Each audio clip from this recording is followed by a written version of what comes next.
Ngiyakubingelela mbukeli igama lami nguSilindile Ngantetha silapha emcimbini kaKhayelihle Mthethwa kanye noSinqobile Ntombela namhlanje sisemthunzini endaweni yaseNhlangenyuke kumhla ka26 December 2021 mbukeli njengamanje siyaphuma ke sibheke kamakoti njengoba ubona nje nemoto eziphuma bejabule belilizela bonke ukuthi lonke uhambo lethu lizohamba kahle nempumelelo inkosi sigcine sisabheke kamakoti.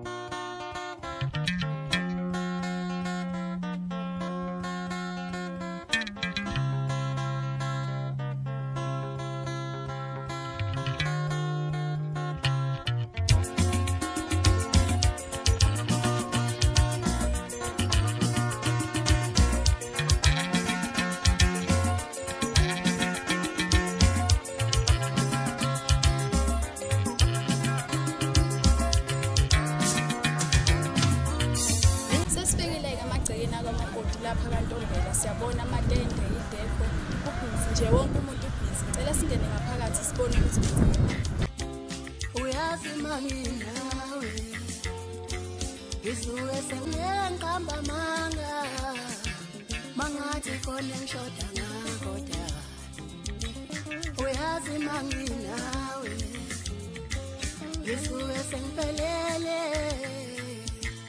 angiqamba manga mangathi khona ngishoda ngakoda uyazi manginawe angiqamba manga mangathi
Sawubona ma.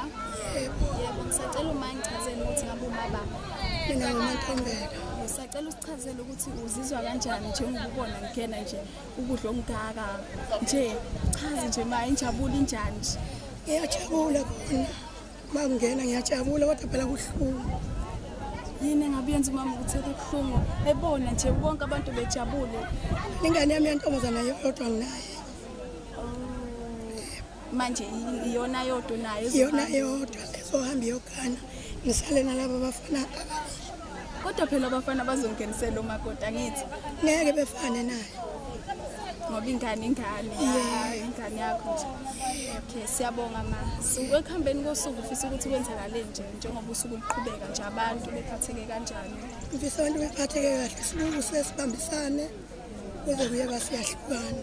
Siyabonga ma wami, siyafisa ukuthi nathi okufisayo kuphumelele. Yebo ngane. Ngiyabonga nami. Simtholile-ke umama kamakoti esikuthola ukuthi umama ujabule kodwa futhi kwelinye iside akajabule neze njengoba echaza esho ukuthi lo singaye kamakoti uyena kuphela ingane yendodakazi anayo. Kodwa siyathemba ekuhambeni kwesikhathi umama uzokwamukela ukuthi ingane yakhe kuyiyona kuphela isithola uthando nakamthethwa la ethole khona imfudumalo izothandwa.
Boy,